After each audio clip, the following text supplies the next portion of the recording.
അഭിമുഖത്തിന്റെ ശേഷഭാഗങ്ങൾ. താങ്കൾക്കൊരു role model business രംഗത്ത് ഇല്ലായിരുന്നു. പക്ഷെ ഈ ഇന്റർവ്യൂ കേൾക്കുന്ന പലരും താങ്കളെ റോൾ മോഡൽ ആക്കാൻ ആഗ്രഹിക്കുന്നുണ്ടാവും.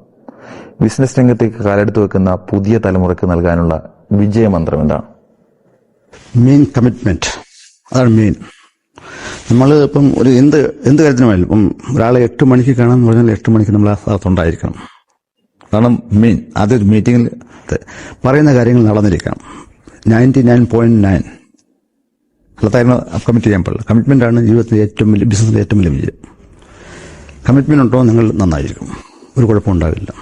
നിങ്ങൾ ബിസിനസ് ചെയ്യുന്ന ആൾക്കാർ ഫസ്റ്റ് ക്യാപിറ്റൽ വേണം, കമ്മിറ്റ്മെന്റ്, പിന്നെ നോളജ്.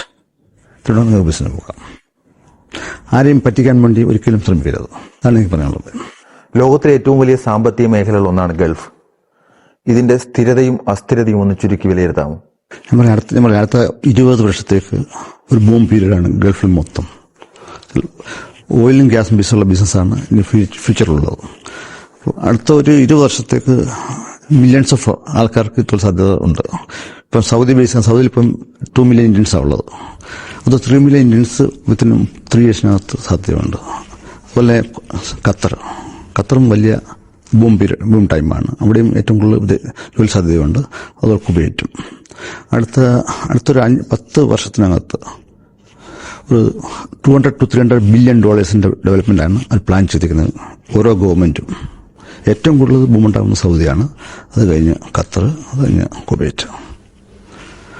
20 വർഷത്തേക്ക് നമ്മുടെ ഇന്ത്യയിലെ ഇടിക്കട്ടുള്ള എല്ലാ ആൾക്കും ജോലിയുടെ ഉണ്ടാകും. സ്പെഷ്യലി ടെക്നിക്കൽ കാറ്റഗറിക്കാണ് ഏറ്റവും കൂടുതൽ സാധ്യത. ഈ welders, tick and tag welders, pipe fitters, അതിനാണ് ഏറ്റവും കൂടുതൽ സാധ്യതയുള്ളത്. കോടിക്കണക്കിന് രൂപ താങ്കളുടെ കമ്പനി നൽകുന്ന ശമ്പളം ഇന്ത്യയിലേക്ക് താങ്കളുടെ തൊഴിലാളികളും കമ്പനിയിൽ തൊഴിലാളികൾ അയക്കുന്നുണ്ട്. ഈ അവസ്ഥയിൽ നമ്മുടെ തൊഴിൽ സാധ്യതകളെ കുറിച്ച് ഗവൺമെന്റിനോട് ആധികാരികമായി സംസാരിക്കാൻ അർഹതയുള്ള ഒരു വ്യക്തിയാണ് താങ്കൾ. എന്താണ് ഗവൺമെന്റിനോട് ഉപദേശിക്കാനുള്ളത്? ഇപ്പം $20 ബില്യൺ പെർ ഇയർ ഗൾഫ് രാജ്യങ്ങൾ മാത്രം ഇന്ത്യയിലേക്ക് പോകുന്നത്. എന്റെ കമ്പനിയിൽ നിന്ന് മാത്രം പ്രതിമാസം 30-40 കോടി രൂപ പോകുന്നുണ്ട്. പക്ഷെ ഗവൺമെന്റ് വിചാരിച്ചാൽ കൂടുതൽ ആൾക്കാർ ജോലിക്ക് സാധ്യതയുണ്ട്. പിന്നെ ഞാൻ പറയാം, വെൽഡിംഗ് ഇൻസ്റ്റിറ്റ്യൂട്ട് കേരള ഗവൺമെന്റോ ഇന്ത്യ ഗവൺമെന്റ് തുടങ്ങിക്കഴിഞ്ഞാൽ ഇപ്പോൾ വെൽഡേഴ്സ് കിട്ടാനില്ല. ലക്ഷക്കണക്കിന് ആൾക്കാർക്ക് നമുക്ക് ഗൾഫിൽ ജോലി കൊടുക്കാൻ പറ്റും, വെൽഡേഴ്സ് മാത്രം. അതുപോലെ പൈപ്പ് ഫിറ്റേഴ്സ്, അതുപോലെ സേഫ്റ്റി പേഴ്സൺസസ്. അത് ചെയ്ത് കഴിഞ്ഞാൽ ഇഷ്ടംപോലെ സാധ്യതകൾ വീണ്ടും ഗൾഫിലുണ്ട്. അപ്പം ഇത് 20 ബില്യൺ 30 ബില്യൺ ആക്കാൻ പറ്റും. പക്ഷെ ഗവൺമെന്റ് ചെയ്യണം. പക്ഷെ ചെയ്യുന്നില്ല. ഇപ്പം ഒരു എക്സ്പോർട്ടേഴ്സ് ആണെങ്കിൽ എക്സ്പോർട്ട് ചെയ്യുന്നതിന്റെ പൈസ 5% ഇൻസെന്റീവ് കൊടുക്കുന്നുണ്ട്. പക്ഷെ ഗൾഫിലെ ആൾക്കാർക്ക്, മലയാളികൾക്ക്, ഇന്ത്യക്കാർക്ക് ഒരു സപ്പോർട്ടും ഇന്ത്യ ഗവൺമെന്റോ മറ്റു ഗവൺമെന്റോ കൊടുക്കുന്നില്ല. അതിന്റെ മെയിൻ കാരണം വെച്ചാൽ നമുക്ക് ഈ വോട്ടിംഗ് പവറില്ല, വോട്ടേഴ്സ് ഇല്ല. നമുക്ക് വോട്ടിംഗ് പവർ ഉണ്ടെങ്കിൽ നടന്നേനെ. ഇപ്പൊ തന്നെ ഈ കഴിഞ്ഞ ആഴ്ച ഇൻട്രസ്റ്റ് റേറ്റ് ബാങ്കുകളിൽ കൂട്ടി. പക്ഷേ NRIക്കാർ ഇൻട്രസ്റ്റ് റേറ്റ് കുറച്ചു. കാരണം വെച്ചാൽ അവർക്കറിയാം അവർക്ക് വോട്ടിംഗ് പവർ ഇല്ല, അവർ പൈസ ഡെപ്പോസിറ്റ് ചെയ്യും എന്നുള്ളത്. ഇപ്പം എന്നെപ്പോലുള്ള ബിസിനസ്സുകാർക്ക് അറിയാം, ഇവിടെ പൈസ ഡെപ്പോസിറ്റ് ചെയ്താൽ പുള്ളി പൈസ ഇത് ഇൻട്രസ്റ്റ് കിട്ടും. ഇവിടെ തന്നെ 6% ഉണ്ട്. ഇപ്പൊ ഇന്ത്യയിൽ 5.5% ആകും. അത് സാധാരണക്കാരെയാണ് ബാധിക്കുന്നത്.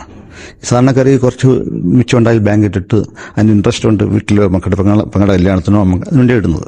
അത് കുറച്ച് അത്ര വരെ ഇന്ത്യ ഗവൺമെന്റ് നമ്മളോട് കാരണം കാണിക്കുന്നില്ല.